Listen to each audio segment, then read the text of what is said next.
Now, preview time. So let's take a look at what's coming your way.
What's going on, everybody? Welcome to another brand new installment of Renegades Reviews, exclusively here as always on the Casa D18 Studios channel. I, of course, am your host, the Renegade JJ Williams, and today it's finally Friday, and we wrap up our month of movies that star musicians with double the talent today: Christina Aguilera and Cher in Burlesque. Also starring Kristen Bell, Stanley Tucci, Alan Cumming, Julianne Hough, and Peter Gallagher. What's going on, everybody? Thank you for joining me here once again for another brand new installment of Renegades Reviews. As I said in the introduction, it's finally Friday, and it's the end of the month, which means it's time to pull back the curtain and close it on our movies that star musicians. And so today we're taking a look at Christina Aguilera and Cher in Burlesque. And as our movie opens, Alice Allie Rose is a young waitress from Iowa who dreams of becoming a professional dancer following the death of her mother during her childhood. After her selfish boss refuses to pay her salary, Allie steals what she is owed from the cash register and moves to Los Angeles, California. Upon her arrival, Allie goes to multiple auditions with very little success.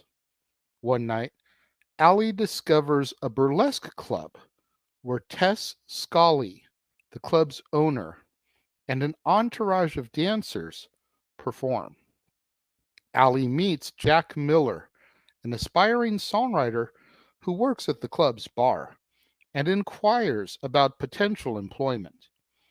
Jack refers Allie to Tess for an audition, but she is told to come back another time and is ushered out of the dressing room by Sean, Tess's assistant.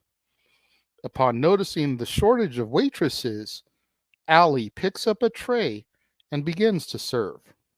As a result, she is able to procure a job at the club as a waitress. However, when Georgia, one of the lead dancers, becomes pregnant, auditions are held in order to find a replacement for her role. Allie performs a difficult dance routine and as a result is able to impress Tess just enough for her to get hired on as a dancer.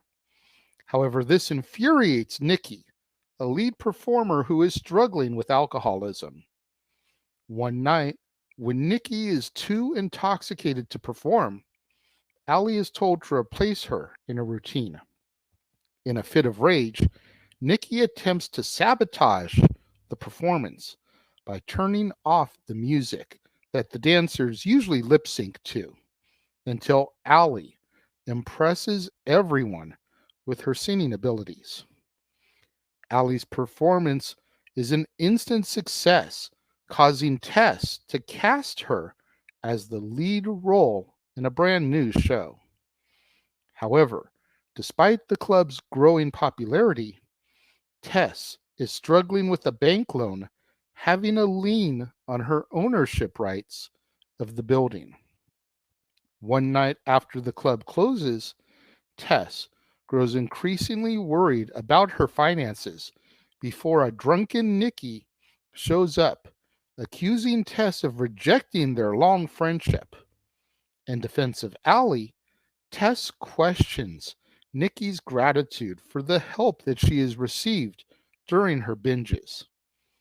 In retaliation, a furious Nikki quits after she reveals that she slept with Tess's ex-husband Vince, the co-owner of the club. Tess then angrily smashes the passenger side window on Nikki's convertible with a crowbar after she leaves. Meanwhile, Allie and Jack become romantically attracted. However, Jack is already engaged to Natalie, an actress working in New York City. Sean encourages Jack to end his engagement as Allie is a better person than his shallow fiance. Now, Marcus is a wealthy club goer and he becomes infatuated with Allie, who begins to spend time with him, making Jack jealous. At George's wedding, Jack appears to call off his engagement, and he becomes drunk. That night, Allie and Jack sleep with each other, beginning an affair. In the morning, Natalie unexpectedly returns from New York and finds the two in bed together. Natalie angrily insists that she and Jack never broke up, but Jack denies this, yet he still asks Allie to leave. Feeling heartbroken and betrayed, Allie runs to Sean for support, learning that Sean is gay in the process. Marcus then calls Allie, and Sean prompts her to go out with him. Allie discovers that Marcus is interested in the air rights above the club, as he hopes to build a skyscraper on the property. Distraught by this discovery, Allie breaks off her relationship with Marcus.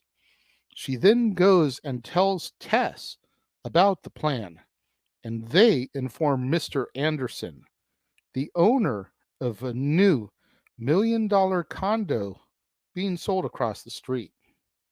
Fearing the obstruction of his prospective purchaser's view, he buys the air rights to the club's property from Tess, who then uses the money to buy out Vince's share, pay off the bank, and redecorate the club in her own vision. A sobered Nikki then shows up and admits that she lied about sleeping with Vince out of anger, and Tess forgives and rehires her. Allie rekindles her relationship with Jack after he tells her about breaking up with Natalie, as she cared more about her job than her relationship with him.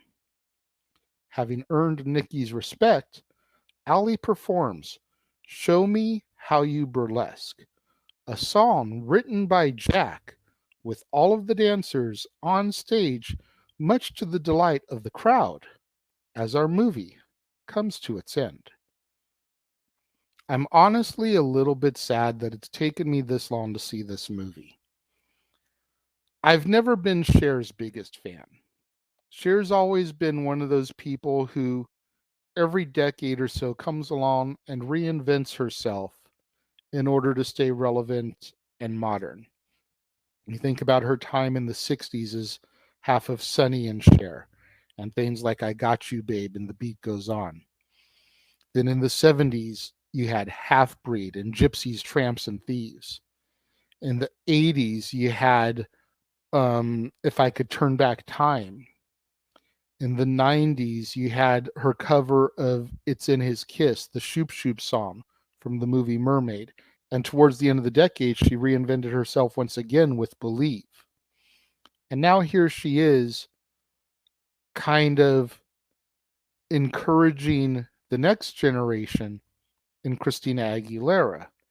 The problem is that Christina Aguilera by this point is already peaked. She's already had her high point. Her career is more or less on the decline. You know, I loved Christina Aguilera when she came out. 100% transparency. Genie in a Bottle, What a Girl Wants, I Turn to You, Come On Over, Beautiful, Fighter, Dirty, all that stuff, like Lady Marmalade.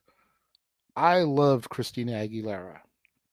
However, by the time we got to Burlesque, the teen pop craze had ended. She had kind of morphed away from that with her second album. And then she just kind of floated. And I think this movie was designed to kind of inject a little bit of energy in her career, but it didn't really do that. As now she's on these music game shows, you know, like The Voice and American Idol and that type of stuff. Like, I stopped watching those reality shows a long time ago, so I forget which one she's actually on. Forgive me. But I know she is or was on one of those, heavily featured. She was a judge. And it's sad that her career didn't have the longevity that it really should have. Because in the mix of all of those, and the Britneys and the Jessicas and the Mandys, Christina was a level above everybody else because of her voice. She just really was. She still had the teen pop sound. She had the looks, but her voice was just on another level. And unfortunately, once that craze died down, she wasn't able to really survive. And it's sad. And again, I think kind of like how we were discussing on Wednesday with 8 Mile, I think Christina probably could have had a better film career come out of this. You essentially had Cher, who had done all kinds of movies, passing the torch to Christina in this, if you will. And then nothing came of it. And it's sad. It really is sad because it was a decent little movie. You know, is it Oscar worthy? No. Is it Citizen Kane? No. But it's better than some of the stuff that's out there. It was a solid story. The acting was good, if not a little overdramatic, but you're dealing with a burlesque club with a predominantly female or gay cast. The acting's going to be a little bit extra. This is probably one of my favorite Stanley Tucci roles. I've never been his biggest fan. A lot of people really praise him to me and talk him up and, oh, you don't like Stanley Tucci? This movie's got Stanley Tucci. He's like, okay, and? I thought he was good in this. This is probably the best thing I've ever seen him in. Full disclosure, 100% transparency. Julianne Hough did good. Kristen Bell did good. It was a good, solid movie. And I do kind of kick myself, like I said at the beginning of this diatribe, kind of kick myself for waiting so long, especially being a fan of Christina like I was in the late 90s, early 2000s. When it comes to my rating for this, I'm going to give Burlesque 3.5 out of 5 stars with plenty of room for it to go up, assuming I get into watching this on a more regular basis, because it was good. I definitely see it as a movie that I will not hesitate to watch again.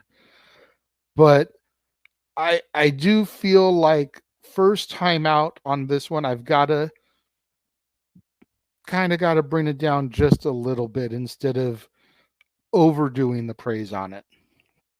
I really contemplated going 4 stars, but I'm curious to see upon my next viewing if I enjoy it as much as I did this time or if I feel like it suffers. If I enjoy it the same or more, this automatically goes up to 4 stars for me. If I don't enjoy it as much as I did this time, then 3.5 is going to probably be right about where it lives. But for those of you that have seen Burlesque, what do you think? Let me know. If you're watching the premiere, leave your thoughts and comments over here. And if you're watching on demand later in the day, leave your thoughts and comments down here. And let's have that conversation, that discussion, that debate, that interaction that I'm always asking you guys for in the comments below. And make sure you guys tune in tomorrow, right here to the Casa D18 Studios channel for another brand new installment of Renegades Reviews. And it's new release Saturday. Time to go back to the multiplex. And tomorrow we're going to be discussing Renfield, starring Nicholas Hoult, Awkwafina, Nicolas Cage, Ben Schwartz, Adrian Martinez, Brandon Scott Jones, and Jenna Cannell. And then later on in the evening, right here on the Casa D18 Studios channel, the Jeff Meacham Network, and across the Jeff Meacham Network multiverse of media, it's time once again to open up the doors for open mic night. Myself, the Simple Man Noah Foster, the Heat Man James Hebert will all be in attendance, as well as whoever from our regular panel decides that they want to step through the doors and up to the microphone to engage us in conversation about this week in professional wrestling. You don't want to miss out on any of that content right here on the Casa D18 Studios channel, on the Jeff Meacham Network, across the Jeff Meacham Network multiverse of media, new release Saturday, Renfield, open mic night, and so much more in store for you next month right here on the Casa D18 Studios channel. You don't want to miss out on any of it. So make sure you smash that like button, make sure you're subscribed, make sure that notification bell is turned on so you don't miss out anytime a video drops right here on the Casa D18 Studios channel or anytime we go live, as is the case with Statboy Sports Bar, open mic night, pay-per-view PLE coverage, etc. Share these videos with your family, friends, loved ones, coworkers, movie fanatics, cinephiles in your life, fans of Cher, fans of Christina Aguilera, fans of Kristen Bell, fans of Julianne Hough, fans of Peter Gallagher. Anybody you can think of that would enjoy this content in this video, share it with them, as it's the only way we're going to keep my visibility up in YouTube's algorithms now that we are in fact a monetized platform.